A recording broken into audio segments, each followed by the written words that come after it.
Hello, folks. Welcome to another episode of the show that consistently finds itself in the principal's office.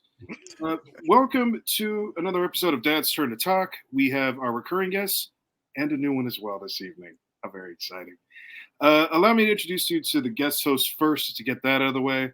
First off, let me introduce you to a guy who is more mentally exhausting than the time I got forced into watching Steel Magnolias for the first time, being homesick because of my mom, and I was too weak to get up and get the remotes. Ladies and gentlemen, Josh. Hello, Josh. Oh, sorry. I was falling asleep because Derek's moderating tonight, and it's probably going to be a 10-hour podcast. Good God. I don't even know what else to say. Hi, everyone. Exactly nice to see you. Oh, by the way, in honor of Derek today, he loves his zero sugar Sunkiss, which looks phenomenal. I'm going to try it. Let's see how I like it. Hold on. You haven't mentioned that enough. Watch him spit it out. Yeah. That's not bad. That's not bad. Yeah. That's not bad. Right. There you go. And then, of course, our other co-host is a man who you can trust, who the American public can trust, who the citizens can trust. At least when it comes to movie reviews and TV show reviews. Ladies and gentlemen, the one and only Bob. Hello, Bob. Hello, Derek. How are we doing? Good. How about yourself? You know what? I'm not going to lie to you. I'm doing just fine. Living the dream. Yeah, getting ready for tomorrow. I'm going to see Kingdom of Planet of the Apes and looking forward to that, taking my boys. And I just did a rewatch of the trilogy with Caesar, so I'd forgotten how good those movies were. So I really enjoyed watching them, and I'm looking forward to seeing the new one. Yeah, they are good. I never got really into them, but I've never been disappointed with them. So go enjoy. And finally, a special guest this evening, folks. As you can tell, we've been running a bit of a theme recently with our special guests on this program. And tonight is my turn. With us tonight is a family BFF and one heck of a wedding planner. Ladies and gentlemen, the one and only Gazelle. Hello, Gazelle. Whoa. All right, you two watch your estrogen to the table. Bring in some estrogen to the table. Gentlemen, keep yourselves. Hey, we said during the warm-up here that she's going to class this place up because, God, we need it. We really need it. I don't know about classing it up, but I'll definitely add a little estrogen to the mix. All right. So, folks, very special show, and I will tell you why Gazelle is here, because our first topic of the evening is one that is very near and dear to her heart as an NBA enthusiast. Folks, we're going to talk the NBA playoffs. Now, playoffs? Don't talk about it. Playoffs? That was good. That was a good one. The NBA playoffs. So, folks, now I'm thrown off. I thought you'd like that one. Yeah, that was good. All right. So, what we're going to talk about with regards to playoffs is where we are at currently, how it all kind of kicked off, in the first round, maybe, as well as what the future looks like. Maybe in just some overall basketball talk in general. And the reason that Gazelle is here is because I sometimes have a hard time keeping up with the NBA. And when she comes over, we talk shop when the season is ongoing for at least an hour and a half. And I'm talking everything from going to the boards on the TV that you can get to looking at information, in the stories online. So the board. God, yes, the board. It's the board. Which is basically the only reason I think Derek hasn't cut the cord on Comcast is that board. Which I love that board. That board's great. So that is where we are going to start. So first of all, just to give a little bit of lay of the land in terms of the brackets for the playoffs, we are in the conference semifinals. On the east side, you've got number one Celtics going against the number one Cavaliers. Boston's leading that series 1-0. What a heck of a game earlier this evening with number 2 Knicks and number 6 Pacers. Knicks pulled it off again. They're ahead 2-0. Barely, both times. Yeah. On the other side, on the West, you've got the number 1 Thunder facing number 5 Mavericks. OKC leads that one 1-0. And then, this is fun. Number 2 Nuggets versus the number 3 Timberwolves. Minnesota's up on that 2-0, and that is a strong 2-0. That's been a little unexpected, I think. Sure, yeah. Expected for some people, unexpected for others. Probably I didn't expect it. No, I think no. Derek likes Minnesota. He thinks I like basically. the guy I think you guys had last week. I'm also on that like anybody but the Celtics train right now. Like I think like, most of the I'm country fine with the Celtics. They won me 10 grand one year, so I'm never say anything bad about them. Yeah, no, I don't feel that way. I'm not saying I like them. I'm just saying I won't say anything bad about them. Yeah, when the team wins you 10 grand, you kind of all right. I think given the Pacers, I think everybody kind of knew that they were a little bit of a sleeper at the end there, especially the end of the season. And I wishful thinking had Milwaukee in my little faux bracket, but I did that with a little begrudgingly because I was like, no, the Pacers, like, you know. But when you put them in there, though, did you think that Giannis was actually going to make it into the series? No, I think I was banking on Lillard is one of my favorite players, and so I just was like, well, witness, like let me just bet on Lillard and like some miracle. I kind of that was a little. Maybe that's a good place to start. Were there any surprises that we want to talk about maybe in the first round? G, you are the guest, so do you want to mention anything about that in particular? I think that was really, it wasn't really a surprise, so I can't even say that was a surprise. Yeah. I'm not sure there were any. I mean, I other than that one that I begrudgingly kind of picked the Bucks, I had the rest of them were. What about the Lakers losing? And that was not doing anything. New Year. Let's go, Ace. New Year. Surprise! Daryl Ham getting fired wasn't a surprise. None of that. No. It wasn't a surprise to you that the Mavs beat the Clippers? No, I picked the Mavs on that one too. Well, and I get that. I'm just asking because you know with the big three, but I'd say the big three, but one of them never plays because he's always hurt. But I mean, still, I could see where a lot of people. That was reason number one. That was reason number one. One of them was always hurt. Yeah, so I was like, well, that one's not gonna work. Playoff please. Like, come on. Like, no. And Russell Westbrook, I mean, again, like these are not people that I would say would get past a Mavericks team that's been on an upswing. Like they shot up the rankings towards the end there. So like they're obviously on some kind of momentum, and the Clippers have had like downward momentum. So that wasn't surprising to me either. I think that I felt the one that's been the surprise to me of the entire playoff that I didn't take seriously until yesterday was OKC. Even though they were number one, I kind of was just like, yeah, okay, whatever. Like it's their first playoffs. Like they'll probably, something will happen. Like they don't have any real experience. I didn't expect any of the things that have happened to happen, but I understand why it's happening, but like, draft hoarding pays. We're gonna get into this later, but I have a feeling this little fantasy that they're going through right now is gonna end very quickly. If it ended up being OKC versus the Timberwolves, that would be pretty damn exciting for a Western Conference championship. What I think is really interesting is that for everybody is that this has been the playoffs of the like. There's no everybody who's left is not. They're all young. Like there's no Kevin Durant. There's no Kawhi Leonard, there's no LeBron James, there's no Steph Curry, there's no this. The biggest people are what? Luka Doncic. Okay, no, Jokic. Yeah, he's one MVP. I can't say that. He's really probably the only one who's like of that like 1990s born. Like the rest of them are all like Gen Z. Oh, God, don't age us. On the X. I fail to see the problem here because I'll tell you what.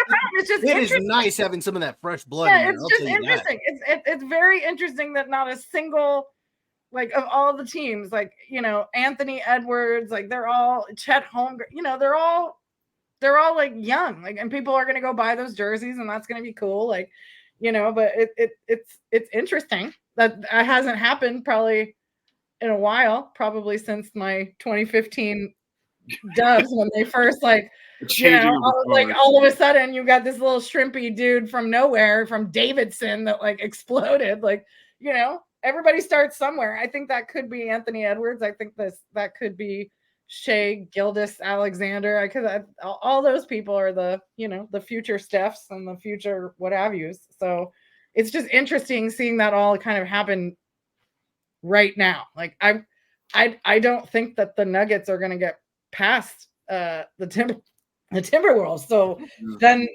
the oldest team becomes the Celtics. Like, that's funny. That's funny. I will say there was maybe not the biggest surprise, but I was a little surprised by Philly, because Philly feels like they've been trying to get this right for God knows how long. And when you think you're up against the Knicks, you think maybe we really got a shot this time, but no, yet again. I mean, the Knicks are the same thing. I guess it had to work out eventually, like all their gambles that they made and all their, but I mean, it would be interesting to see a Knicks versus Celtics Eastern Conference playoffs too. Like, I think that's probably what the NBA wants. That's two really exciting. That would be two potentially very exciting matchups. Do you think big markets championship game? Yeah. What's that? Big markets indeed.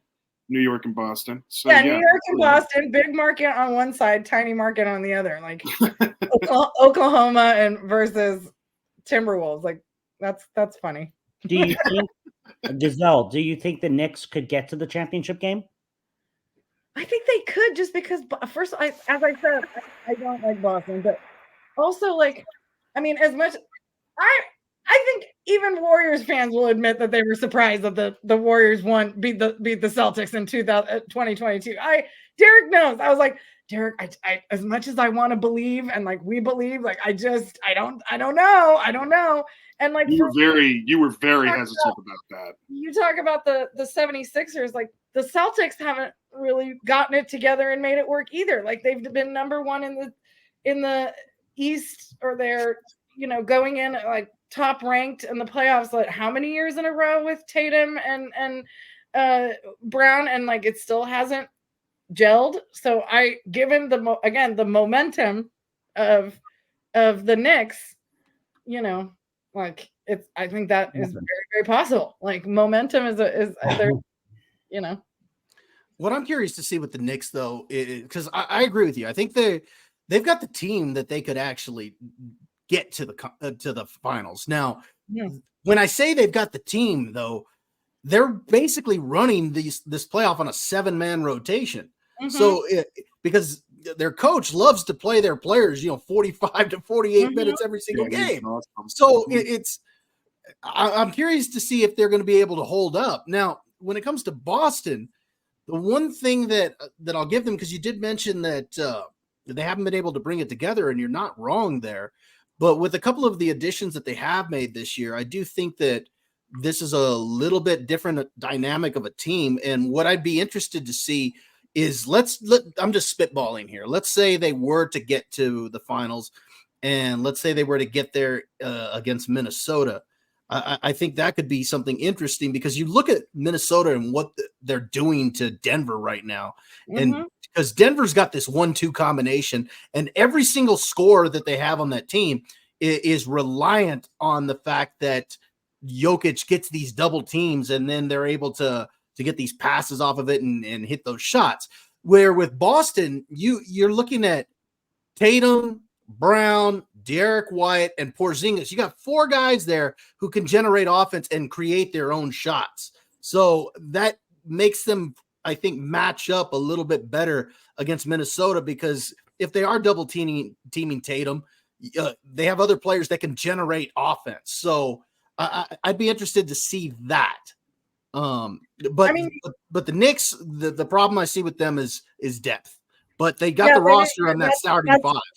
Yeah, that's the thing, is I think that stubbornness is going to bite them in the ass at some point. Right before this, what was interesting, though, what I thought, the coach of the Pacers is pissed at the refs. He is like saying he didn't file, a complaint with the first time, and the second time he feels like, and he's, I think that's all bullshit, but I think it's really interesting that like he's arguably anything between Boston and the Knicks is going to be so fired up. Their fans are all going to be fired up no matter where they are.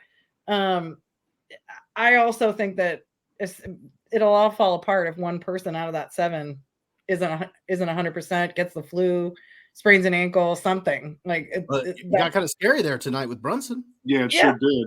Yeah, and sure then did. So I don't know. They don't have a lot, but at the same time, wouldn't you say that both OKC and Minnesota have the same kind of offense that Boston has? So absolutely. That's why I agree with you that up for sure. Yeah. That Western Conference Finals, assuming you end up with OKC and Minnesota, I think that would be fantastic. And then again, even if Dallas were to find a way to win that, I still think that could be fun because Luka and Kyrie can still.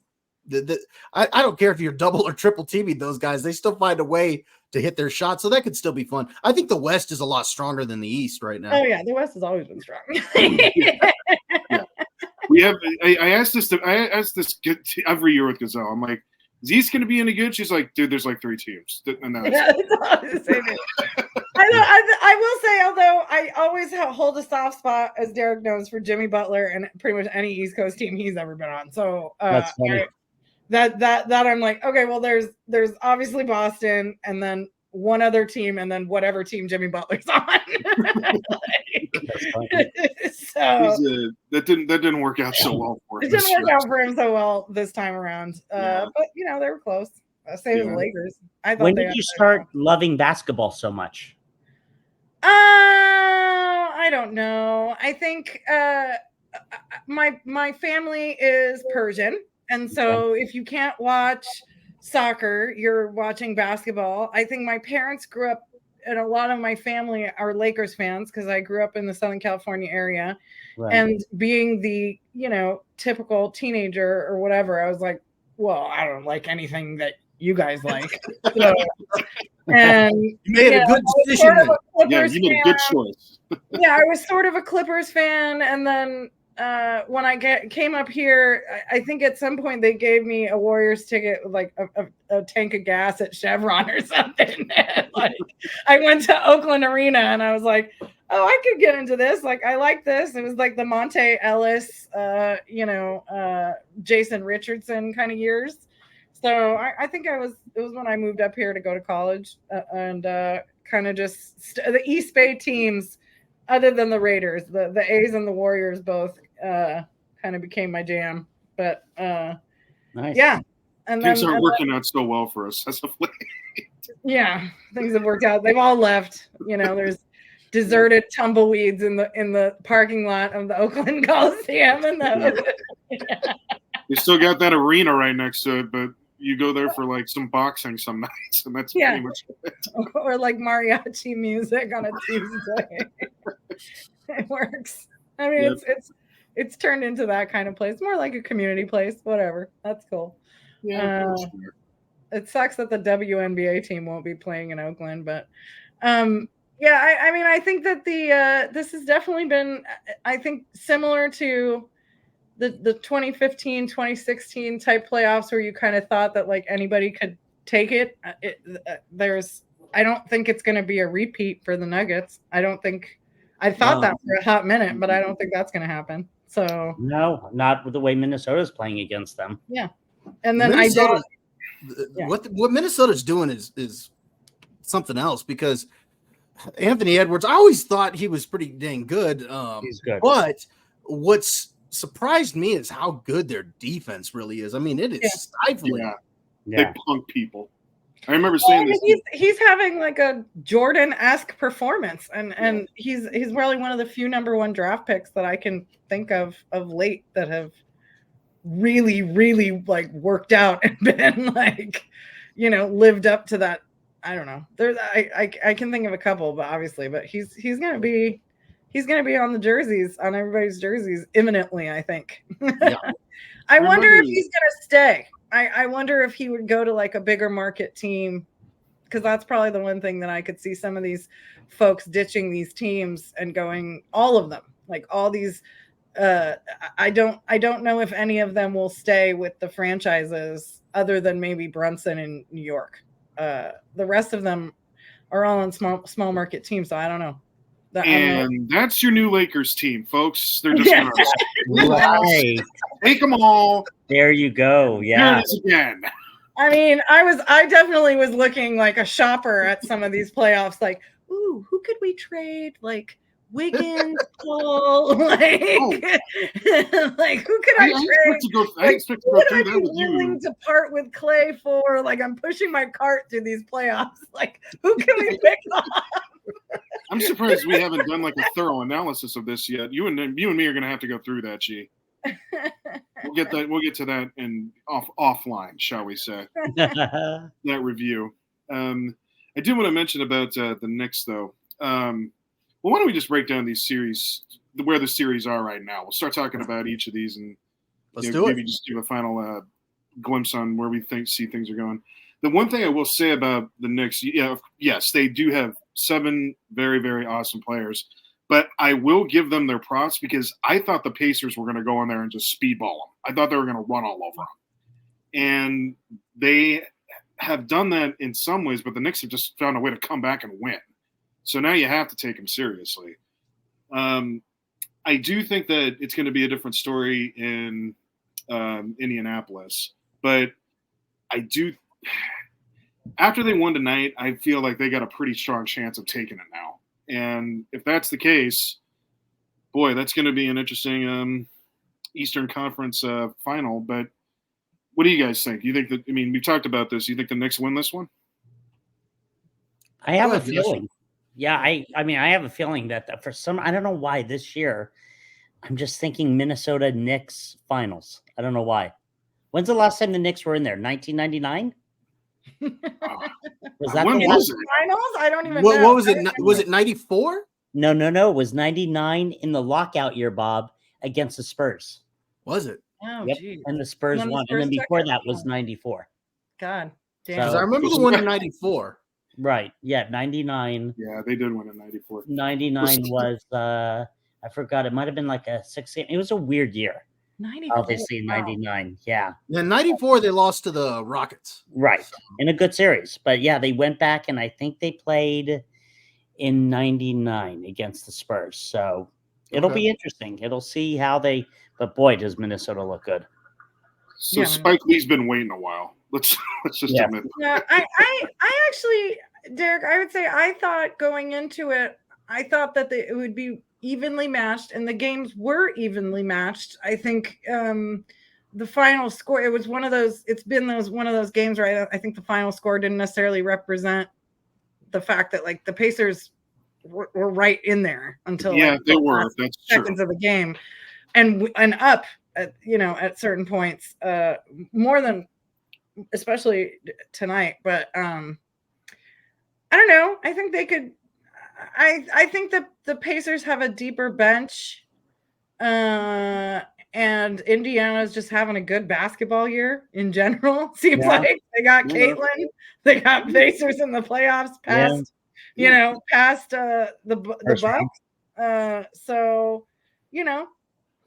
I'd like to think that if that was the one that I went wrong on my picks, I think I might take Indiana into the Indiana getting into the next East Coast finals. But yeah, I also think that it's better for the Knicks are getting a lot of calls and there's a lot of excitement, and Stephen A. Smith's head will explode and Mike Lee will probably do backflips in the with the Knicks girls or whatever. So it would be an more interesting story to have it be the Knicks and the Celtics.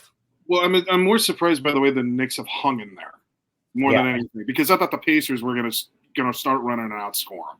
Yeah, by, something like 15-20 at least. Yeah. But it has not been the case. So you're right. It could be a good story. I like the Knicks. They're a who's who, besides Brunson and but they just work so well together. I mean, that starting five: DiVincenzo, Hartenstein. Oh yeah, DiVincenzo.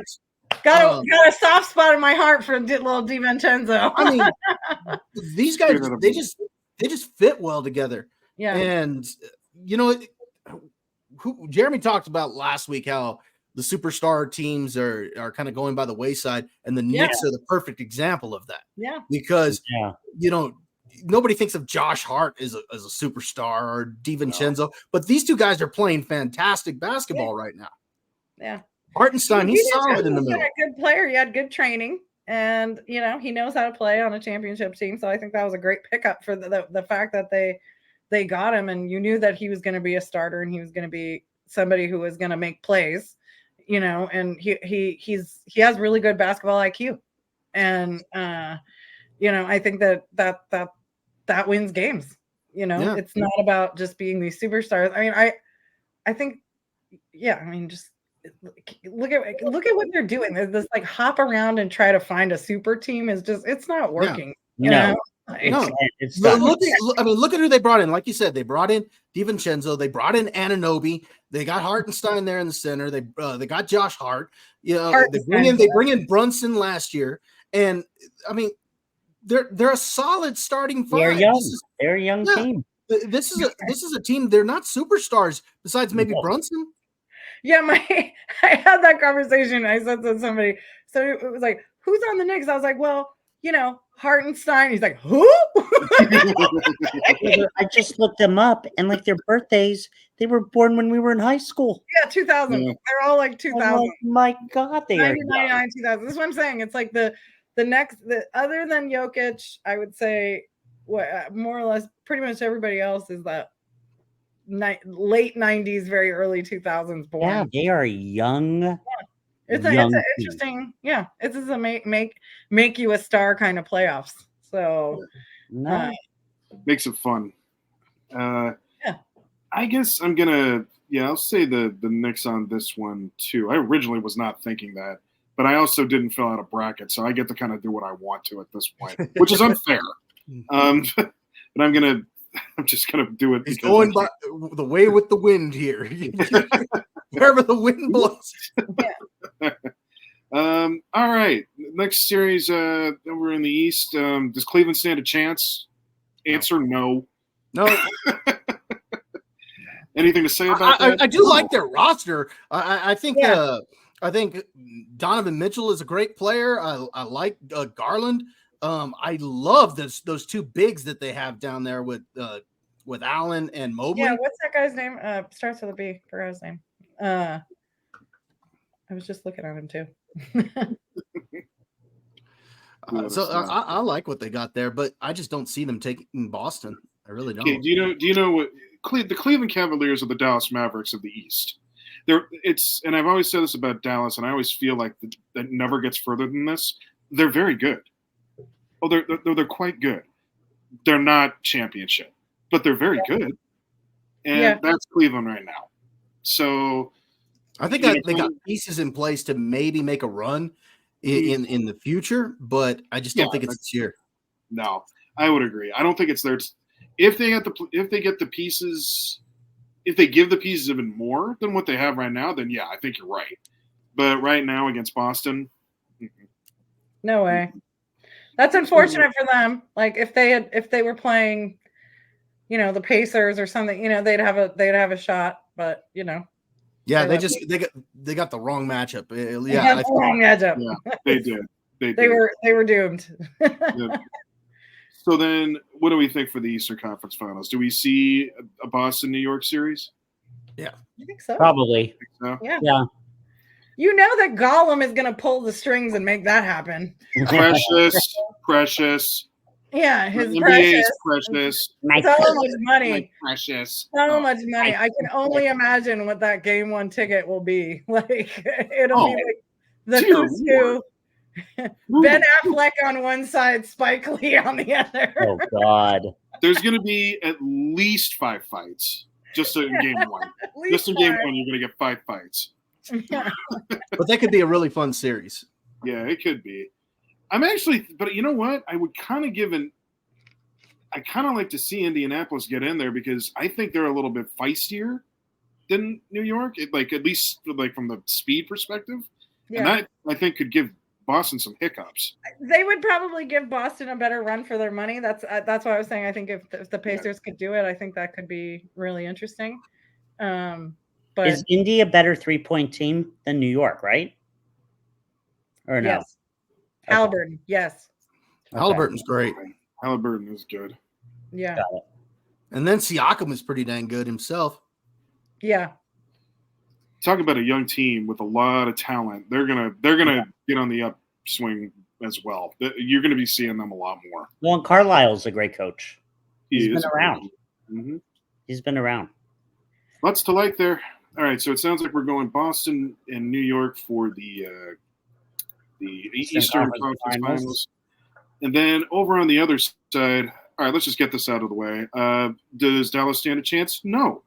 Much like our last. I don't want to count them out. I really don't. I don't think it's. I don't. Yeah, I wouldn't count them out. I think they'll give them a little bit of a run for their money, but I don't think it's. I mean, I just think that, like I said, Oklahoma's caught me a little off guard. Like, I really didn't expect them to be get past the first round just because of the lack of playoff experience. And I mean, even though they were the top of the board most of the season, I just, for whatever reason, I just didn't take them seriously. Well, that's what I'm also I'm really kind of realizing the silliness of my ways. Well, that's what I'm thinking, is because I think they've kind of been looked at exactly the way you're saying, G, and I think it kind of makes them mad. Yeah. And now they're coming into these games like, oh, you think we're terrible still? Yeah. How about this? And so now they're playing with a chip on their shoulder, which is why I'm going to give them the edge against Dallas, because I feel like Dallas just hobbled their way into this. Like, I know they beat the Clippers, but here's where I'm going to defend Dallas a little bit. Just simply because if you look at the last half of the season, they really stepped up their defensive performance. Yeah. And because of that, they became a much better team. I mean, even Luka, who's known for just being an offensive juggernaut, but can't play defense, he even played some great defense during the second half of the season. So that's why I don't want to count them out, because defensively they found a way to get better. And if they can turn that on in this series, I mean, they're only down 1-0 right now. So it's not like it's out of it. I mean, if they can find a way maybe to steal game 2, and then when they head back to Dallas, they maybe turn this into a series, but we'll see. And the other thing is, like I said, Luka and Kyrie, for some reason, it doesn't matter if you double team them or triple team them, they find a way to get their shots. I mean, Luka makes some shots that I'm just like, how the heck did this guy make this shot? I mean, and then that step back 3 that he shoots, I mean, the guy's got ice in his veins when he shoots that. So I don't want to count him out. Now, I agree that I do think OKC is probably going to take it, but I just don't want to count him out just because they kept finding a way to win throughout the year, and their defense did get better. That was the difference. Like the teams that have been losing against Dallas, the reason they like eked their way in there is because they've always had the offense more or less somewhat, kind of figure it out around Luka, but their defense, that's why they always lose games at the end when they're up. Like, these last few years, they've given up a lot of playoff games after they've had a significant lead because they had a terrible defense, or they lost in overtime, or something like that. And it was always these like squeak by losses for whoever was playing them. And I think that, finally someone figured it out, for whatever reason. But yeah, agreed. As much as they figured it out, I think they're also kind of the like, the team that almost could in a lot of ways. I think it's going to be done in 4-2. I mean, that's probably good. A good bet in 6 Dallas, games. I mean, I get your points about the defense, but they just look like they're playing like they're beat up, and maybe that's because of their strong defense. So it just doesn't seem like there's much left of them at this point. I think they're tired. Yeah, exactly. And for a team like OKC, they'll pounce all over that. So Luka's been playing a lot of minutes. They have sort of a similar issue to what the Knicks have, which is like a lot of their offense is centered around, guys that can play they can't conceivably play 90 minutes. So, it will be interesting. to see how that develops. I also think it'll probably end up being 4-2. I think that so far, I think I've always say it's 6 games, but then I'm always surprised when it's less than that. So yeah. I think the Pacers next one could actually go to 7. I know that sounds crazy considering they're up 2-0, but I think that's not crazy. No, it's the Pacers. It's the Pacers. Very possible. They have a history of going 7 games in series. Yeah, I think they could go to 7. I think this series will go to 6. The Knicks and the the Mavericks and the yeah. Speaking of series that are going to go less than 6, let's talk about the final one, shall we? And see if we think Minnesota is just going to wipe Denver off the map if they keep this up. Yeah. What do you guys think? You think it's a sweep, Bob? You think? Well, the next 2 games are in Minnesota. I mean, yeah, they lost 2 home games. You lost 2 home games. Like I don't think it's going to be a sweep, but I think it's very likely to be 4-1. Like, I would not be surprised if it's a sweep. Now, I don't think it will. I agree with you. It's probably going to be like 4-1. But here's the thing. If you look at Denver the other night, they just looked frustrated. I mean, what was it? They fined Jamal Murray because he was throwing stuff out on the he threw a heating pad onto the court. Yeah. I mean, they looked like they were trying to find a way to get out of that game. Yeah. Denver. It was so weird to see it. Minnesota now knows that they how the Lakers looked when they played them. Yeah, true. Absolutely true. Denver now knows that Minnesota is in the pit. And once that happens, that's it. You can't get that team like that. You know what's funny about the NBA, though? Here we have Denver, who dominated the Lakers, right? And we were just last week, all of us were saying they're the champs, could they repeat? Now they're down 2 games, and I know they lost in Denver. And now we're like saying, nope, they're done. Bob's saying they're going to get. That's you guys. For the record, I actually didn't think that Denver would make it past this round and even though they're defending champs. Yeah, I knew they would wipe the floor with the Lakers because of all the reasons your friend said last week. The Lakers barely squeaked in, and that was just hysterical. The whole thing was hysterical. That game too was hysterical. That shot was hysterical. I laughed like a banshee when that happened. New Year. Let's go, Ace. New Year. Yeah. But you're right, Bob. Jeremy, it's just a joke if you're watching. But, we still love you, Jeremy. Yeah, I mean, you know what? I will always respect the fandom. Like being, you've got. Yeah. I think a lot of Lakers fans, are just kind of over the whole LeBron puppeteering thing, and they want they want their franchise back, So I feel for them in that regard. But I think it's the Nuggets have had issues getting past the second round until getting that championship. They were similar to Boston, where they just never really seemed to get all the pieces right and would tank out either second round or at the conference final. And even though they were so great all year and number 1 all year and Jokic would get MVP, like they only just figured it out kind of last year. And I think I sort of thought that it wouldn't happen. I didn't see them being a repeat, especially given all this talent. I thought maybe they could make it to the conference finals, but I have like 3 different brackets and I don't have them getting into the finals for any of them. So, I've got a real quick question because Bobby and I have talked about this, and I know we'll get back to you, Derek, about the finals. What are your thoughts on the play-in games? Do you like those? How much time do you have? I said this to a friend. I was like, I kind of don't like the plan, except for the fact that it's worked out in the Warriors' favor. Like them being able to still play, have a shot. I think weird. 2 years in a row, like where they wouldn't have gotten in, or they wouldn't have even been in contention, like were it the old days. So selfishly, I'm like, yeah, okay, I guess I could live with it. But I think it's an interesting idea. I think my jury is still out. My gut is that I don't love it. I think it's kind of a gimmick, and well, it is.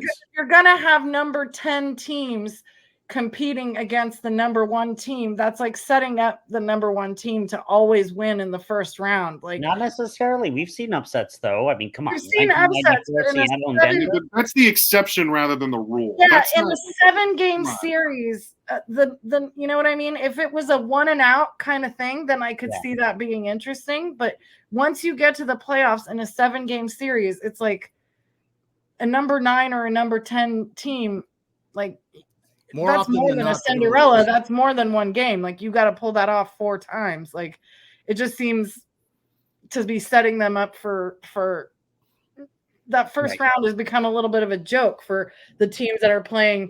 I mean, the Pelicans, like, you know, what was that? Like, I don't you know, like even the Heat, none of them, you know, were even, it was like the most boring first round, you know, or first round games for the number 1 ranked, you know, at least. So, you know, this is about Precious. This is about Silver being golem with his Precious. This is about money. This is about money and how to make money. Like that can't be good for ratings to be having Boston and OKC playing bullshit games the first 4 games of the series. Like nobody really, same as me. I didn't watch those OKC games. I was like, why would I watch this? Like, this is like the number 11 Pelicans that like squeaked through somehow. Didn't they put most of those games? They weren't even like on the national broadcast. They were like, they'd have the other games and then they'd put the OKC games over on NBA TV. That's what I mean. Like those are your 2 number 1 teams. That seems like a little bit of a misstep on. No, Gazelle, tell it like it is. You would have it on; it would just be background noise. Yeah, I had it on. No, I actually didn't watch. I didn't watch a single game of that series. That was the only one I skipped. I had all the rest of them in the background, but I was just like, I'm not watching. First, I was pissed about the Pelicans beating the Warriors and putting them out anyway. But also, that's enough to do it right there. Once Zion was injured, it was a real joke. It was like, you know, I think the play-in tournament's fine. I do agree that it's a gimmick. I mean, I think it's fine. The one I have more problems with it, and this kind of change the subject, is the in-season tournament.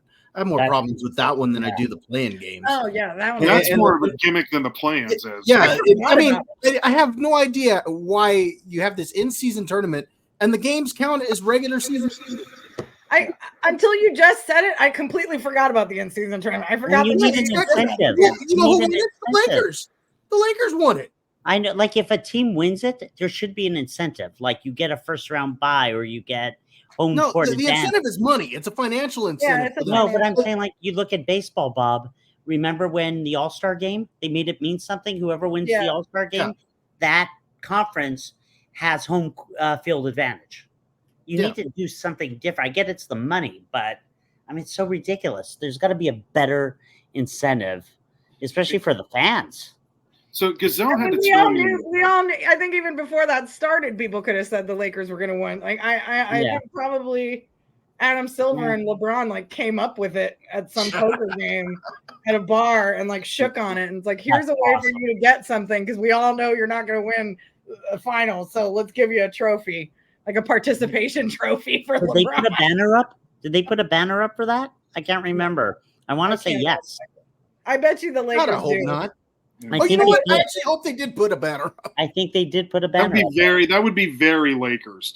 It would be very Lakers to put a banner up. Of course, they put the trophy right in their display case right in the front.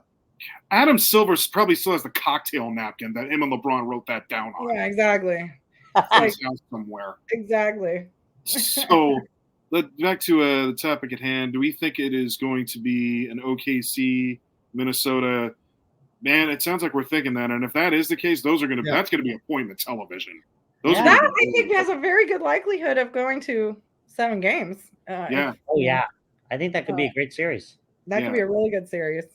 Okay, so you've got Boston, New York on one side. You've got Minnesota and OKC. What do we think the final is? I won't make you pick a winner of it all. We'll just do the final game. God. Go ahead, Bob. All right, I'm going to say we're going to have Boston and Minnesota. That's what I'm thinking. Yeah. And do you want me to say who I think is going to win it, or? You know, I mean, you can if you want. Yeah, we can. All right.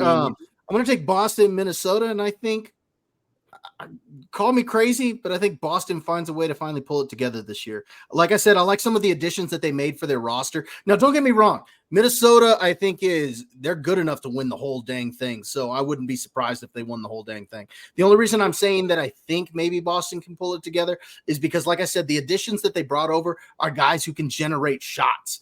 And I think that that's going to come in handy against a team like Minnesota, who right now is stifling that 1-2 combination that Denver has, and every other role player is so dependent on Jokic to feed them the ball for that shot, where Boston, on the other hand, Porzingis, Derek White, and some of these other guys can generate offense. So I think that would make that a much more competitive series. So I'm just spitballing and think maybe they could finally pull it off, but I wouldn't be surprised if it went the other way.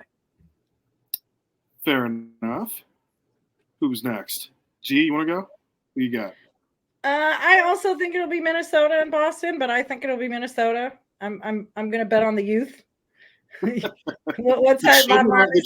Can't blame the youth. Like it's gonna be the youth. I will never. Not to mention, I would never pick Boston with any my being, but I can't even stand the idea of Boston fans like being able to celebrate. Like the thought of that just it makes me feel like I need to take a shower. I love how like the feud of the 80s in Boston and LA is all just like, ugh, both of you. Never.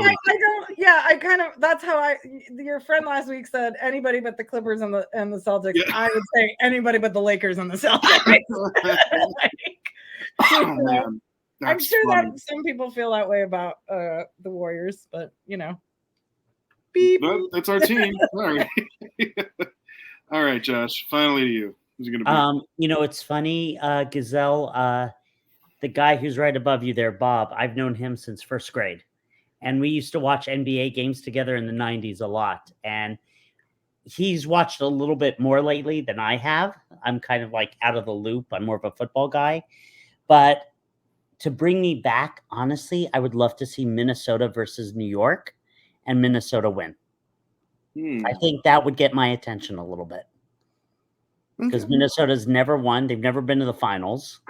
Think about back in the 90s, all that talent they had. Yeah. With Garnett and everyone, and never made it to the finals. Yeah. So that's my pick. That's fair. Between Minnesota and the Knicks, I would have a hard time choosing, actually. Oh, wow. I think for like old time's sake, it would be kind of nice to see the Knicks take one. I love that roster for the Knicks, just the way they play together. Like I said, no superstars on that team other than Brunson, but every single one of those guys just find a way to make it happen. And I gotta say, he's not even like that big, like he's a star, but he's not like he's not like a Luka or somebody like that. No, he's not even on like I looked this up. He's not even in like the top 25 jerseys sold. He's in that he's not there. I mean, he will be next year. He will be there after this series for sure. But I don't know. I kind of think that one will be more exciting than the Boston Minnesota matchup because I feel like either way would be cool. But I think a lot of people, if they saw the Minnesota Celtics one, it's going to be like Boston versus the world. Like everybody's going to want them to lose. Yeah. So that should be interesting. Yeah. I think I'm with G, your pick. I think it's going to be Boston, Minnesota. As much as it'd be nice to see New York get in there. Sentimental favorite. That's one the heartstrings want. Yeah. But I just don't see them beating Boston. And I know that's a sad thing to say. But I do think Minnesota's going to win. If they play Boston, I think Minnesota's going to really show a big, big spark of fire, especially because of the youth perspective. Yeah, and Anthony Edwards is no joke, man. I remember. So let's see. Preseason, you were over at. No. It wasn't preseason. The regular season was just getting ramped up. But I remember there were a couple of games where Minnesota just slaughtered teams, like just put them to shame. And I remember, like, I was looking at you, and I'm like, I think Minnesota's very for real now. And you're like, they're definitely for real now. So now here we are, and they're proving it. So there we are. Yeah, I mean, they got the pieces lined up. So, and they have depth. I saw some stat. I can't remember which one it was the other night. It was like one team had 40. Oh, it was the one against the Nuggets. It was the bench had 46, and the Minnesota bench had 46, and the Denver bench had like 6. It was kind of ridiculous. Oh man. Well, yeah, they got some depth, that's for sure. Yeah, they do. I was meaning to tell this to you guys while we were talking, but it's almost like, and Gazelle can appreciate this, it's almost like the Nuggets are the team that came from San Mateo, where I live, and tried to go play in the Oakland Hood, and then that's who Minnesota is the Oakland Hood that's just spanking them. Yeah, they're getting a little spanked. Like nobody from San Mateo could walk in there and do that, which is basically what this is now. Yeah. I mean, the fact that Minnesota can walk into Denver's house and put their feet up on their table. Oof. Get me a sausage. It's been rough. It's been rough for them. I feel bad for their fans, but to lose 2 at home, in a row. They have a ring. They'll be. Not just the fact that they lost them; it's how they lost them. How they lost them. Bad. Yeah, they didn't even look like they belonged on the same court. Yeah, it's terrible. I would be so mad if I was their fans. I mean, they're still the champs, though. I think they win Game 3 in Minnesota. I mean, he got MVP today. Maybe that'll give him a little boost. Maybe that'll put a pep in his step. Yeah. I mean, I hope they do, because it's good for the NBA if we have a good series out of this. Yeah. Right. Well, I hope they find a way. If it's just a spanking, that's not a good look. You're right. Yeah, I'd love for them to get both games. No. And people like me say exactly what they say, which is like, yeah, it was a fluke. Like that, the one was a fluke.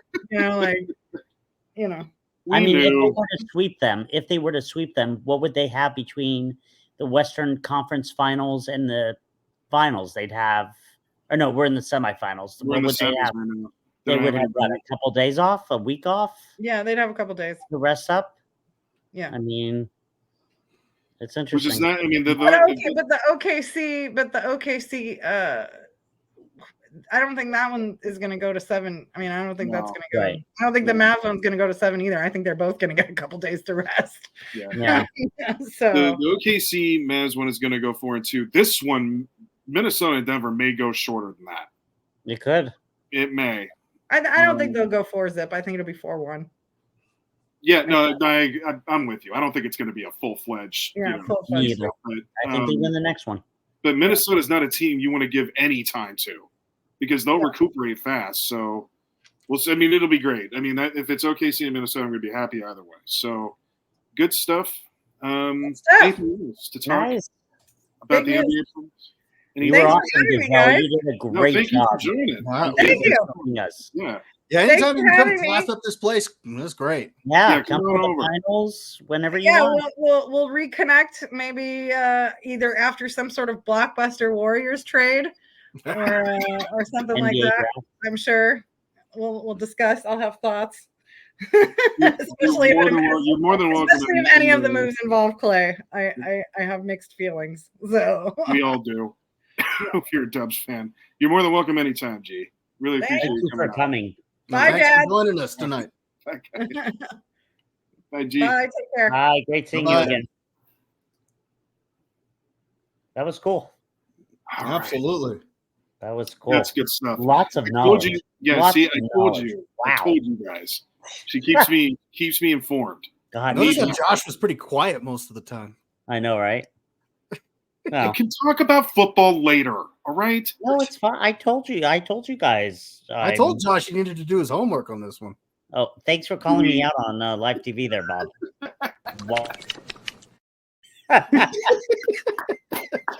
Oh, Bob. All right. That's a great looking beard you have. Is that pasted on? Is that pasted on you? Yeah. Derek might get jealous and want that on his head. Who knows? Jeez. No, I'm fine. Look how beautiful it is. Look at that. That is fake. That is so fake. Yes. Yeah. You don't have the coordination. He drew it on him in his face this morning, Josh. All right, let's get going. Let's keep going. Oh, you sure? Are we allowed to? Yeah, well, this is going to be 6 more hours. Good Lord. So go ahead. Let's keep going. Exactly what it'll be. You're going to stay here for 6 more hours after we leave. Oh, thanks. We're glad.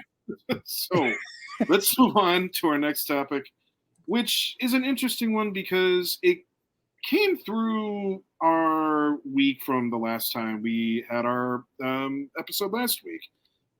Excuse me. Bob, is there any way we could put the picture up? Yes, we can. Kneel before Zod! Yeah. Yes. I was wondering when we were going to get that here. Finally. You're right. Right. It's much funnier with the sound on. All right. So, as you can see here, we're going to be discussing the new Superman costume. Oh, and so let me pull up the slides here because I actually got it together. So here we go. God. So give us a reference here, Bob. This is a promotional poster. It's not. We don't really know. No. I mean, okay, so this is the first image that was released for the new Superman movie. And now what I don't know is if this is a promotional image or this is from the movie. I'm leaning towards this just being a promotional image. I can't see this actually being an image from the movie. And if it is, it's just kind of weird looking. But even as a promotional image, it's pretty weird looking. So, hey, Bob, I was on TikTok yesterday, and some guy was kind of going through everything because you know how we're not sure if this is real or not. If you look in the back there, both of you, well, they're just going to go get another drink. Yep. He's saying that's the LexCorp from one of the new comics. And then the huge beam that you see there is Brainiac, something with Brainiac. So. Okay, now here's the thing. I'm not saying that this is not real as far as, this is the real suit and everything like that. The thing is, I'm just thinking that this might be just a promotional image, though. Maybe. That this was set up just to kind of release what the suit looks like. But then again, I mean, maybe it is from the film. And if it is, I mean, I don't know. It looks like you need some coffee or something, you know? Oh, yeah, okay. So, first of all, that's exactly right. Look at how disheveled this man looks. This looks like we look like when we wake up. It's like Superman shouldn't look like that. Yes, right? Exactly. That's not how you do that. Like, oh, God. Yes. You turn the espresso machine on. Like, yes, and he doesn't put shoes on. He runs too fast. They're already on. Well, but that's the other thing, too, is that if you look at he not only looks tired, he looks like he's angry. Like, and just mad. Like, it's like he's like, why am I at work today? No, he's probably saying this. He's just like, no, but I can't help you. I got to look after Gotham. Stupid Bruce Wayne. Can't stand it. Oh, my mommy and daddy. Oh, did your planet blow up? This might have broken Derek. No, like I love the logo. I love the logo. Josh, what do you think of the costume itself? Because I don't like it. Except for the logo and the red tights. I told you this earlier. I don't like the design that they have. That, like, I don't know if it's Kryptonian that he has on there. I don't like the neckline. I think it's way too high up there. I guess they're trying to mimic the Superman versus Doomsday movie that came out. What was it? The Earth 52 costume? I don't know. Yeah. However, and I told Bobby this, Derek, if there's a yellow S on that cape, I'm fine with it all. Well, so first of all, how very Project Runway of you to take us through that. Thank you. Come on. The neckline needs to come down. Let's make sure the boots are a little bit more fashionable oriented, please. Wow. You know what? You're just jealous because he's got a full head of hair on his head. Okay. Yeah, that's exactly what it is. You got it. And he doesn't look like he's being held hostage like you are in your garage. God, I give up. Held hostage by awesomeness. Anyway, so I don't know. I mean, it's hard to really, when he's hunched over like that, I don't get a real good look at. I may think differently when I'm seeing him like flying around with that suit on. Yeah, it's not exactly like the best look or shot for that. So no, I don't know if it tells us the full picture. But yeah, it's not. It's not terrible. I guess I don't know. Hard to know. It should have been him standing up with both fists against his waist, like Superman should be, not him bent over putting his shoes on. For me, as far as the costume goes, I'm fine with the logo. I think, at least from what I can see of the cape, I'm fine with. You can see that he's got the red under shorts, as well as he's got that yellow belt. So those I like, but the costume itself, it's not form fitting. It looks very much like a design from Guardians of the Galaxy 3, which I guess would make sense. I mean, James Gunn is directing this, but it looks more like that particular outfit. And I never understood why they kind of made the change on the costume the way they did in Guardians 3. I wasn't a huge fan of those. And this looks kind of like those, especially like in the shoulder area.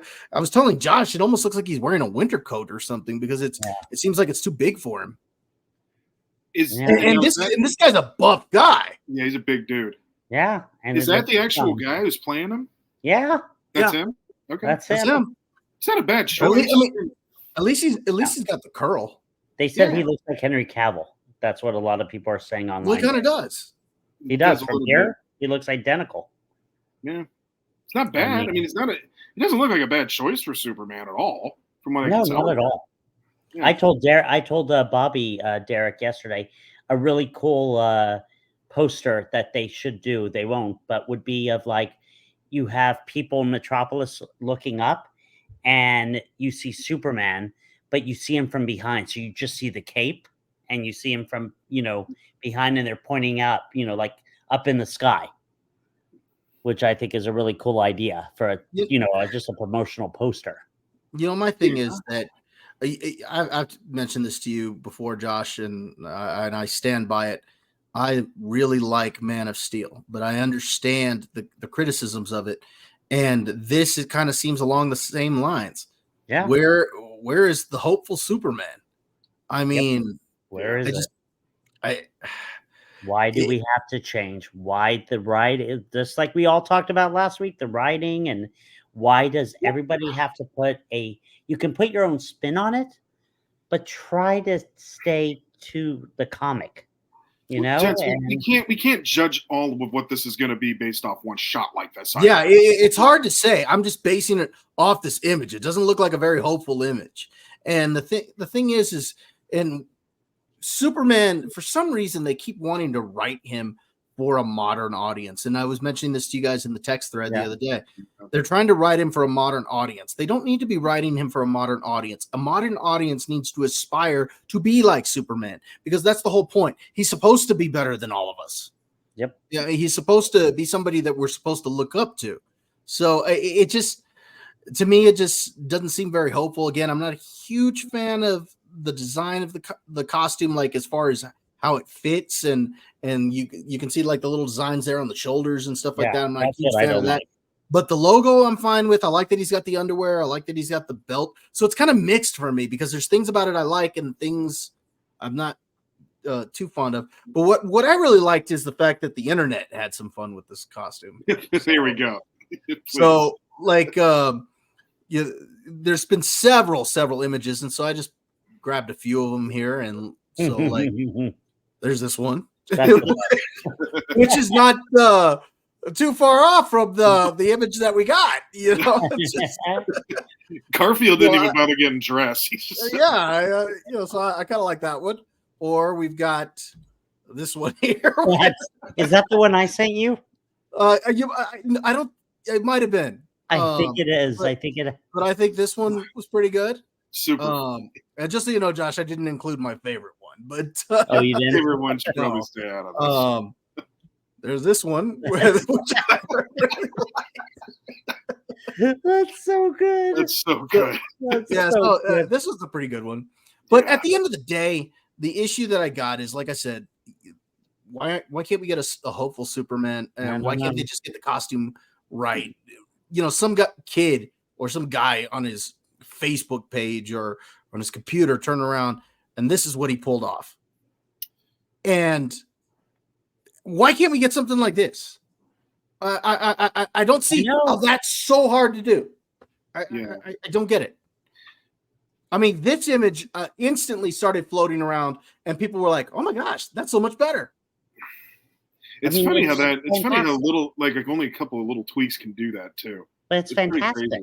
Yeah. Logo looks better, boots look better, underwear looks better. Yes. The suit's form fitting, the cape looks. Yeah, and then you got the sun in the background, so you get a hopeful image. The collar is great with the Superman written right there up on the top in a hopeful way. It's just that's better. Derek, you always have good ideas and stuff when it comes to movies and stuff. Why can't we get this instead of the other? So I think it's a couple of things. I will say that I think a part of it now. Remember how we were talking about? I think it was last week. Maybe it was a week before. I can't remember now. But remember how I talked about how Marvel kept producing content and not quality of? Yeah. I think when you do that, there is something to be said. And I think James Gunn made this point about oversaturation of superheroes. And because that has now happened, people who direct films or write them, whatever it's going to be, are going to try to do different things to them to try to make them seem like different, like different things altogether. Like, now they probably are thinking to themselves, I don't want it to be like we've seen Superman so many times. We have to make this one stand out. Well, okay, I can understand that, but you can't really go too far away from Superman and what he is either. Right. Like to Bob's point, you already have a human story with Superman because he was a baby and his planet got destroyed. Yep. And he was raised by two parents in Kansas. That's your human right there. Yeah. That's all you need. And to try to go even further with it just overplays that. So then you have the oversaturation of superheroes, the fact that there is something to be said about trying to overhumanize as well. I think that falls into this too. And I also think it's the fact that there's a little bit of ego that directors and writers have to want to do their own thing. I'm not saying that James Gunn is bad. No, but they just want to do their own thing. They're like, yes. I have the chance of making my own vision. Yes, and I think that to be fair, if you're really good at what you do, you should have a chance to do that, right? If people are trusting you to do it, do it. But also be careful how you do it, because there's certain things from the formula that you can't escape from. You can't run away from. Right. So I don't know. I mean, the suit to me is not the biggest of deals, honestly. Like I could probably live with that. It's not that, because that's not. It is iconic on Superman, but it's not the biggest thing about me for Superman. But it does sound like the cast, from what Bob was saying, looks pretty decent. So it looks like I'm hopeful. Yeah, and the thing is James Gunn did such a good job with the Guardians movies that I want to give him a fair shot here. I don't want to turn around and hate on it just because of this image. I'm just telling you the feelings that I got when I first saw the image, but I don't want to hate on it either, because I do think that he's earned a little bit of goodwill, especially because when Marvel has been in the toilet, when Guardians 3 came out, he stuck to his guns and kept it the way that it is, and we got a pretty decent movie with Guardians 3. And to be fair to James Gunn too, he was the first to mention about the oversaturation of superheroes. He's like, there's too much. We gotta pull back. So I give him credit for noticing that as well. But it's interesting. Bobby follows a guy who has written his own comic and has done a great job with it, right, Bob? And he's basically said, he's created something different, but it's his own thing versus something like Superman. Superman is as Americana as anything. Yeah. We don't want to deviate to something totally, off base. That's why I have issues with Zack Snyder's Man of Steel. I liked the movie, but there were things in it that I don't agree. And I get that, Josh. Like I said, what was your big criticism with it? The biggest one was that Lois Lane knew who he was the whole time. Right away, he just became friends with Lois Lane. There was no, mystery at all or anything. Okay. there's one part that that's so random. And Bobby, I don't even think I've mentioned this to you. When Zod gets there, or Fiona, or whatever her name is, and they want to take Superman onto the ship, why do they want Lois Lane? They want Superman. It makes no sense to me why they want Lois Lane on the ship. Do you guys know? Maybe she knew something about him that he didn't know himself.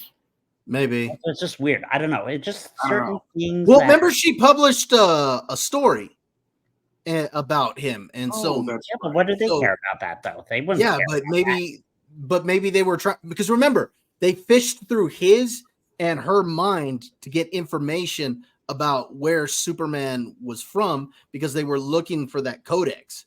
And remember, after Superman saves Lois when she's in that escape ship, and she turns around and says, "I'm sorry, they probed my mind."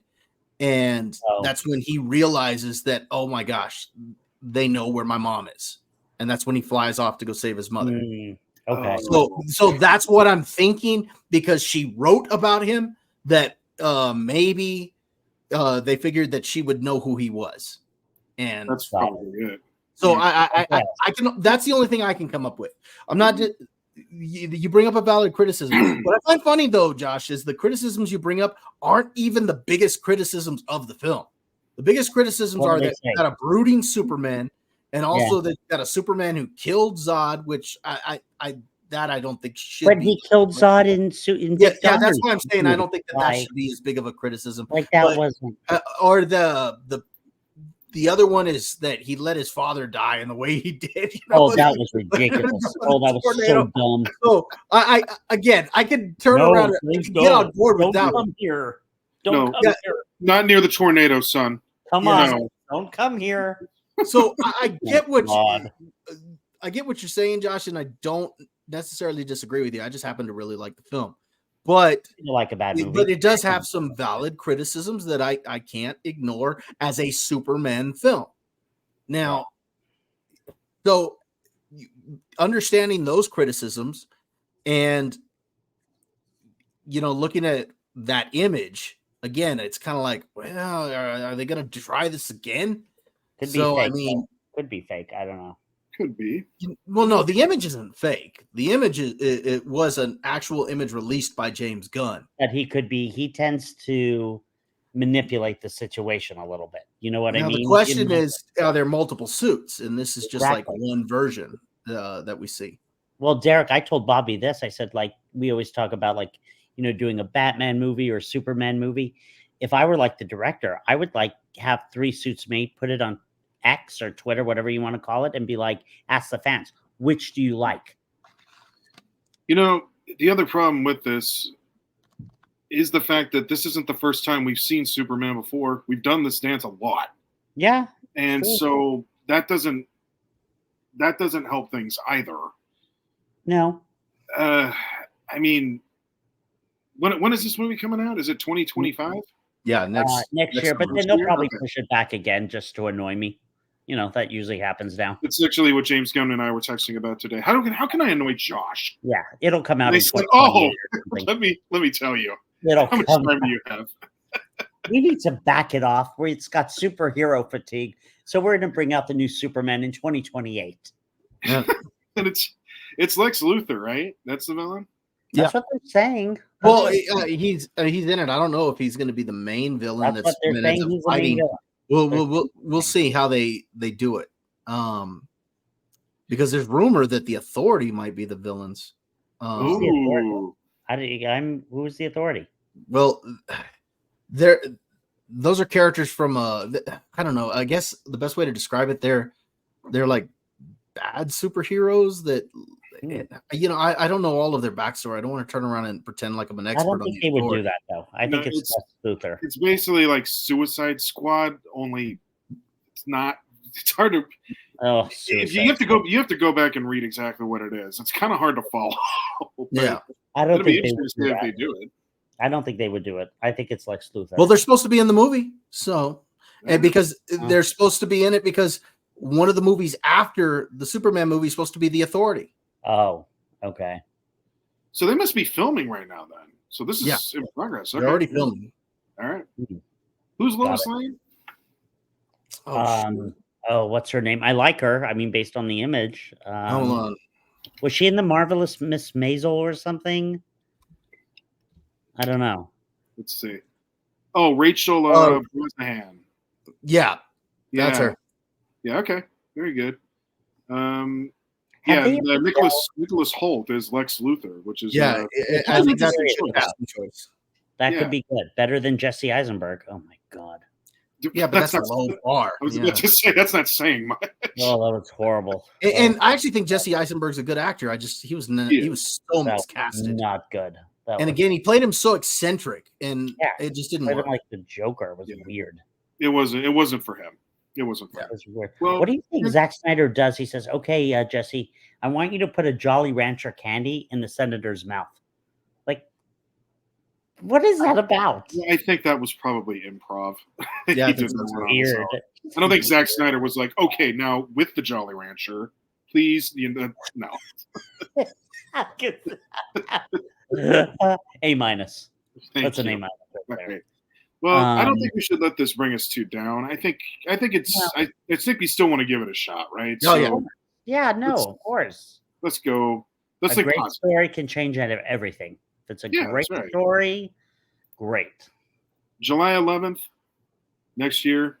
Wow. See you there. All right. See you there. Anything else with regards to this one? That's all I got. Nope. That's good. All right.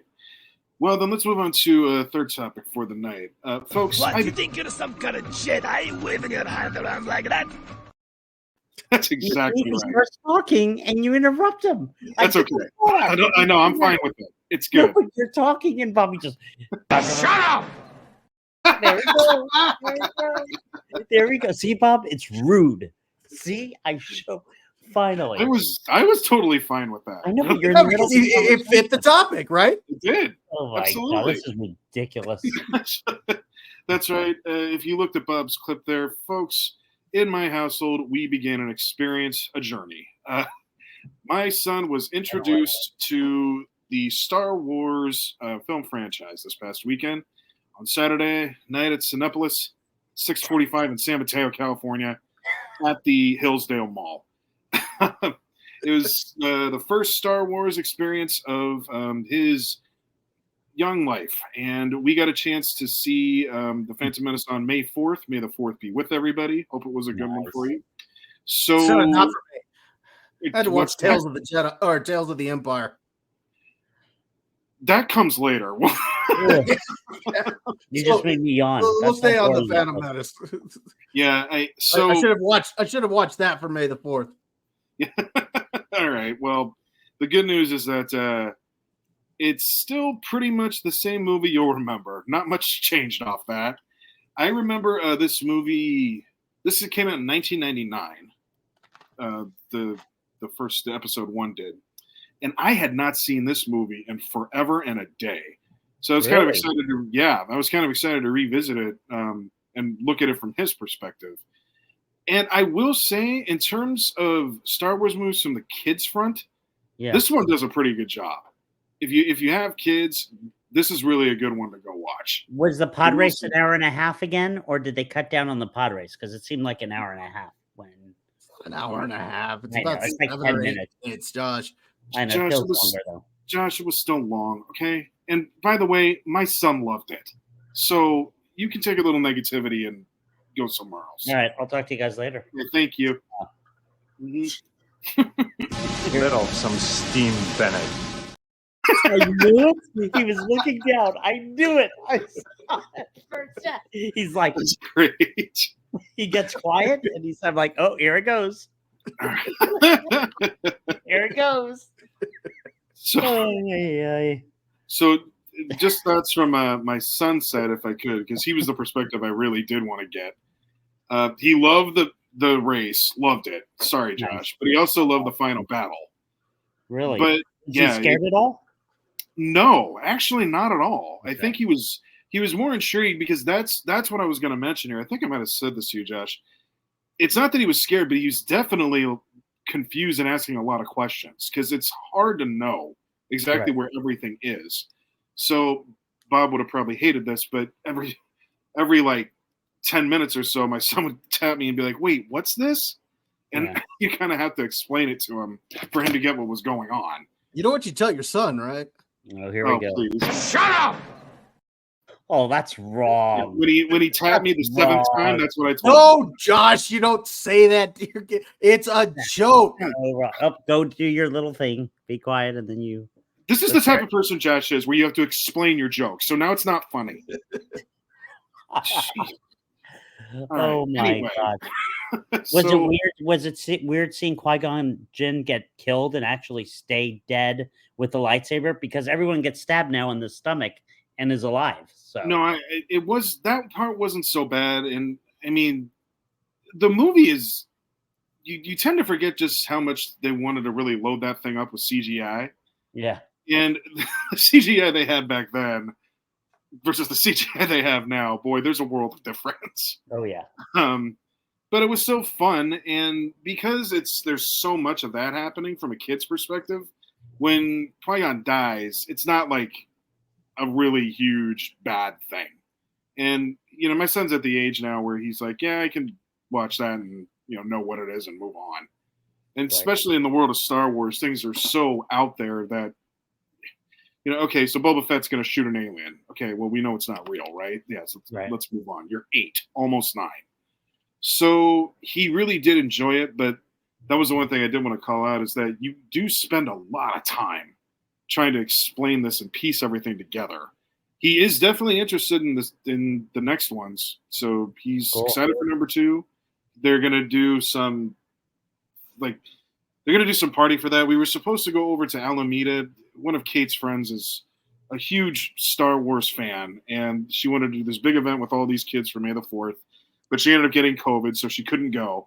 Oh. So now she's going to do a party for number 2. Nice. Unless number 2 gets re-released in theaters as well, which I don't know. I like number 2. I liked Attack of the Clones. The only part I can say that I really do like and still do is when Yoda throws down. That's gangster.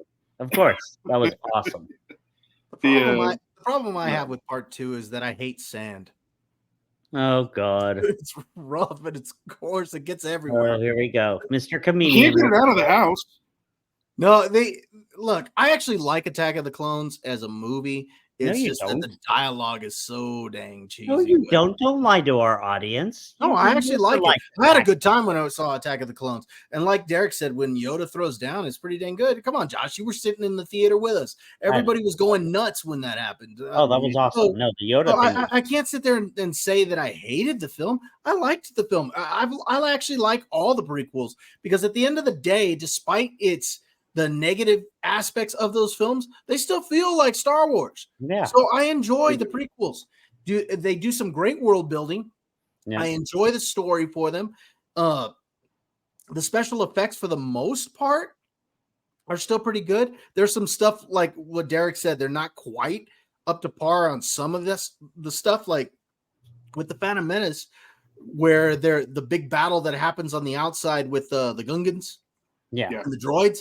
Yeah, it kind of looks a little wonky in some spots, but other parts with the droids and in the beginning of the film where they're walking around and the Jedi are slicing through them and stuff like that, it's pretty good.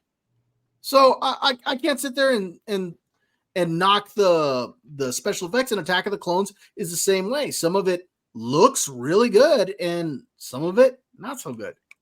But I actually enjoyed Attack of the Clones. It's just the dialogue. Got it. Well, I'm glad that that Dominic loved it. That's awesome. I bet that was a really cool experience to have with him. It was fun. And it's always, I don't know if he's going to stay into it. I think you have to, you get ride this gravy train while it's hot, right? Don't wait around too long for episode 2. Yeah. Right. Well, I wanted to take Charlie to see it, and Lisa, basically was like, well, I don't know. Maybe you should start with how we watched with the originals. And then I told Bobby that, and he's like, yeah, but like Empire Strikes Back is dark.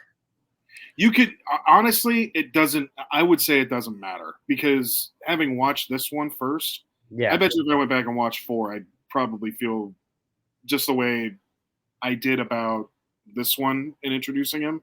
Yeah, I don't think it would really matter. It comes down to how you want to show the order. Yeah, that's really what it comes down to.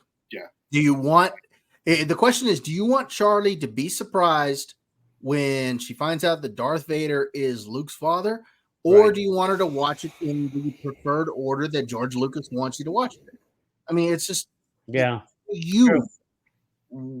experience? We can't help you, Josh. You need to figure this out for yourself. No. I mean, honestly, I don't know. I go back and forth with it because we watched, 4, 5, and 6, and then got the story retold, and then it almost kind of, you're excited to see how he becomes Vader. So watch 4, 5, and 6. You can't go wrong. Yeah, we'll probably do that. Maybe we'll do that. You're overthinking this one, Josh. Yeah, probably. I would agree. I mean, and actually, that's where. Should I watch 4, 5, and 6 first, or should I watch 1, 2, and 3? They're all good movies, but I don't know which one I should watch. Just pick one. Thanks, Dad. He's gonna be thinking about this all night. No, not at all. I'm done. I'm over it. Okay. Well, just pick one. Like I said, either way, you can't go wrong. You're right. The only way you can go wrong is if you show her the sequels. Oh God. Oh God. Do we have to talk about the sequel? Oh God. We don't have to talk about them. I'm just saying that's the only way you can go wrong here. Derek, did you see the sequels, or you never even saw them? I've seen bits and pieces of them. Good, I've never seen one all the way through. You don't need to. No. I've been told. I've been told many a time. But that's the thing too, is that I do want to get to some stuff, because we talked about Rogue One, and Rogue One's pretty awesome. I love Rogue One's good. I love Rogue One. Yeah. So it would be nice to show that. But I do want to go through 1 through 6, obviously, first. And then we can get a little picky and choosy after that to see what he's interested in. But yeah, that's where I'd probably go to Rogue One after 6 is done, just because it is it's so fun. good. It's a fun one. Well, it's funny because there were 2, I guess, directors of Rogue One, but the one who also directed Andor, he came out and said, he's like, look, I'm not a Star Wars fan. I didn't grow up with it, but my God, I tell Bobby this all the time. You go and watch Rogue One and you watch Andor, he respects Star Wars. He gives Easter eggs. He does things that you're like, oh, okay, versus that Ruin Johnson who destroyed Star Wars. Do you think he knows? Do you think he knows he destroyed Star Wars? Do you think he's aware? No, I don't think. I think he is aware, but I think I don't think he cares. I don't think he cares. He flat out said while he was making the film, this is an actual quote from Rian Johnson, that a film he doesn't consider it a good film unless half the audience hates it. God. Wow. Because he's actually said that, because he thinks that if half the audience hates it and half the audience likes it, then you've created a film that people are going to talk about, and it's going to kind of like stand the test of time, right? I mean, he didn't use those words, but that was kind of where he was getting at it, that this is a film that kind of transcends because people are going to talk about it. Yeah, but the problem is he turned a whole half of the audience, actually more than half, off on Star Wars. And then when the next one came out, The Rise of Skywalker, that was such a mess, that film. There was just no recovery in Star Wars. And then now the TV shows are even worse. Oh, hold on, guys. Call James Gunn and tell him not to take the advice from Rian Johnson on Superman in 2025. Thank you. There you go. Thank you. That worked out. No, that's an important note. So we should get on that. I'll call him tomorrow. All right. Anything else you want to talk about with the Phantom Menace? Because it does lead us into the last section here. It's a good transition. Yeah, let's do it. Okay. So when I was thinking about this, taking him to see the first Star Wars, which I felt like he was old enough for Star Wars, but it does raise the question, because I think he's definitely going to want to see the Marvel movies probably sooner than later. Yeah. The question is he ready for them? Because my thought is I do want to introduce him to those chronologically. Right? I think that makes sense. Yeah. But to start this off and this question of when they should watch, it's a tricky one. And this is where the dads turn to talk is really going to come into play here, because this is a dad question. So interesting feedback from you guys I would like to obtain, because the reason I wanted to bring up the Marvel ones first is because in the first Iron Man, within, the first 10 minutes, Robert Downey Jr. gets blown up. In the first 2 minutes. Yeah, you're right. It's probably even faster than that. And I remember, and you see him having a lot of one-night stands too. Yeah, good point. Yeah, that is true. So I guess the question is, Bob's got the oldest of the kids here. So what was your take on this when you were raising accordingly? Well, my kids, I started showing them a lot of this stuff fairly early. Probably around 7, 8 years old is where I started showing some of it. But I was also a little bit more selective on certain things, like certain stuff I would kind of wait a little bit later. And then honestly, by the time they were 11, 12 years old, there were certain rated R movies that I would allow, but I would have to be present. Yeah. Stuff like that, because you know, what we watched was a heck of a lot different. I mean, we were watching, we were watching stuff like this. Hasta la vista, baby. I mean, that's what we were watching at that age, and we were doing it with no supervision. No. My parents turned around and rented it for us, Oh, I know. My mom took me to see RoboCop 2 in the theater. I was 11. Dude, shout out to HBO, by the way. It's crazy. Yeah, I would never take my kid to see like RoboCop 2, I mean, yeah. So what we were watching was a lot different, and I think we turned out okay. So I mean, but you know what? Yeah, I was probably showing my kids some of the Marvel movies, when they were around 7, 8, definitely by 8, 9 years old, they were watching some of those.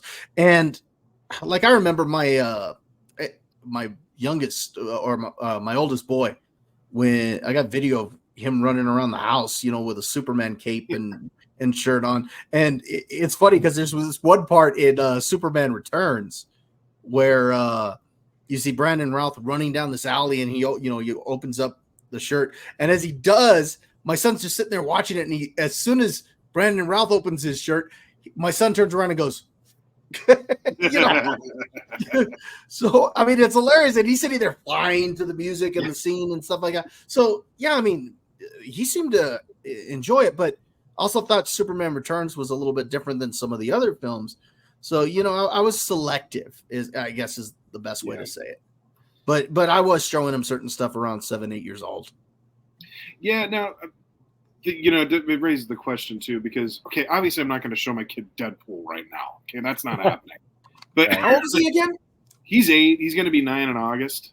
But maybe like the first Thor, something like that. Yeah. Maybe you could Spider-Man? start off a little bit. What about the Tobey Maguire Spider-Mans though? Spider-Man could work. That's his favorite too. I mean, so that probably could work. You know what though would be interesting is what would they think of the Tobey Maguire Spider-Man? I mean, I've said this to you before, Josh. I love those films, but I recently rewatched the first one, and it doesn't age the same way that some of these. It's definitely dated. We'll put it that way.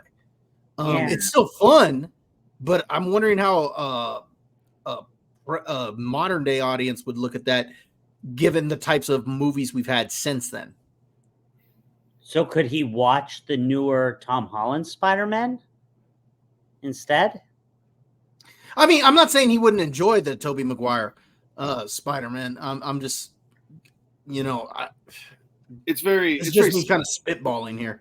Yeah, it's still kind of slapsticky enough where I'm sure kids could watch it. It's got enough slapstick in it. Yeah. Sam Raimi loves to throw that stuff in there. Yeah. Right. And I mean, I'm to this day, I could go back and watch the number 2 with Tobey Maguire, the Dr. Octopus one. Yeah. That's some of the best action sequences that I've seen maybe ever in Hollywood. They're so good. Yeah, they're great. Hey, and it's got our favorite scene in it.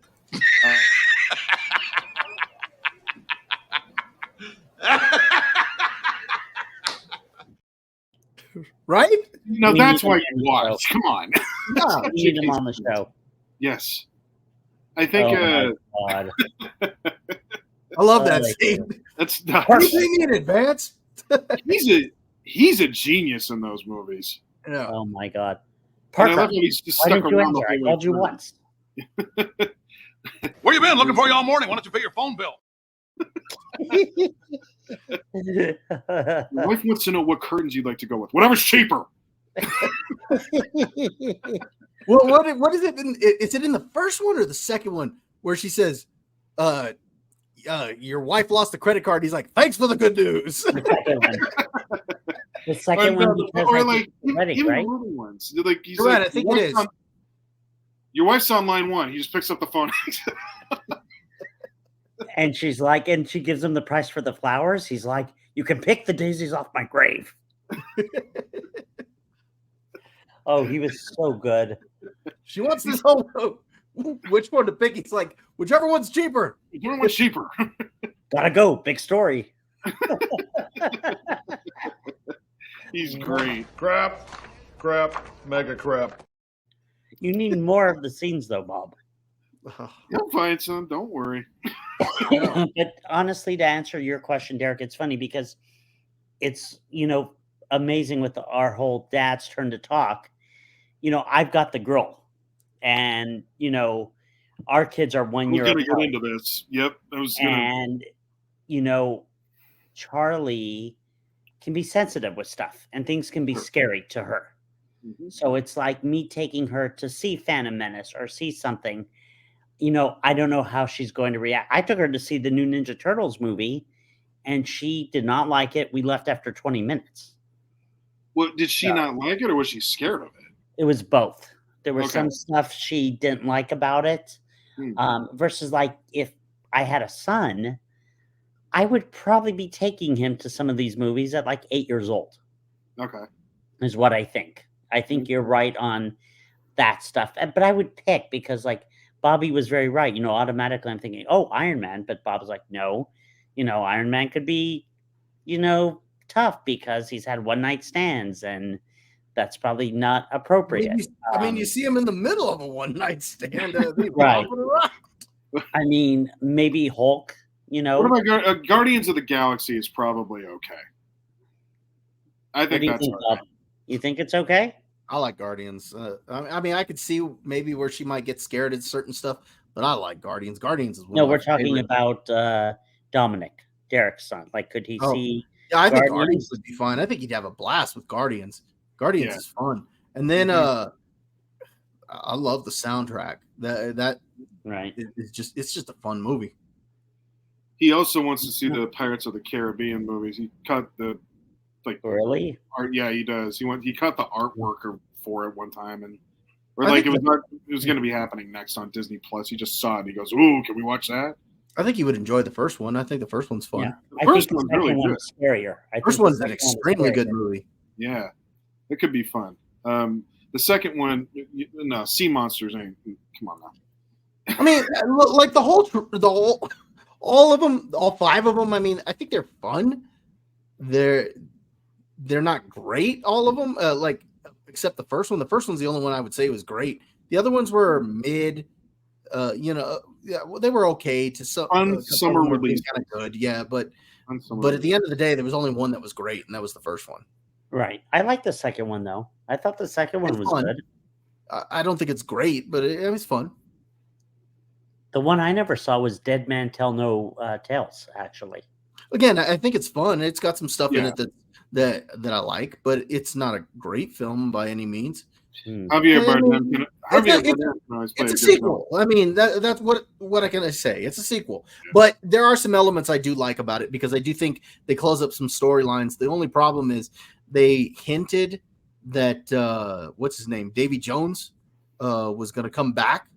Yeah, and because they decided to do a whole reboot, and because of the whole Johnny Depp Amber Heard thing, they pretty much canned any ideas of doing another Pirates movie. Interesting. Javier Bardem's in the 5th one as the villain. He always plays a good one. Yeah, I like him. Yeah, he's good. Like I said, I think it's a fun movie. You get the storyline with Orlando Bloom and Keira Knightley closed out. which I think was kind of cool because neither one of them are in the fourth film. So it was kind of nice to have them come back. I gotta watch it. I've only, I think, started. I gotta go back and watch it. Again, it's not great by any means. I mean, it's a Pirates sequel. I mean, Right. Yeah, it's a sequel, but I mean, it's fun. I enjoyed it. Yeah, I think it's. I think you keep forgetting it's not like you don't have the option to sit with your kids too and make sure that viewing is available with them. So that is another option, of course, here as well. So, all right, yeah, that was a good conversation. Thanks for that, gents. Appreciate the insight. You got it. With that, I think we have run the docket for this episode. Did we miss anything? I don't think we did. No, thank Gazelle again for us, though. She was really, really knowledgeable. Told you. And fun. I mean, well, let's see if we can get her back on here. It'd be good to talk with her on the championship and like where we go. That'd be cool. That would be cool. Yeah, that would be cool. I'll talk to her about that. I think get her there and get Jeremy on for the draft, maybe. Maybe that would be good. That could be. Tell her that to make sure to share the video and tell all her friends to subscribe to the channel. Yes, I will. Believe me, that's my first text after we get off of here. Right. Well, with that, let's social media it up. Bob, Josh, tell us where we can find you. Why don't you go ahead first, Bob, and then we'll hit Josh. You can find me over on YouTube.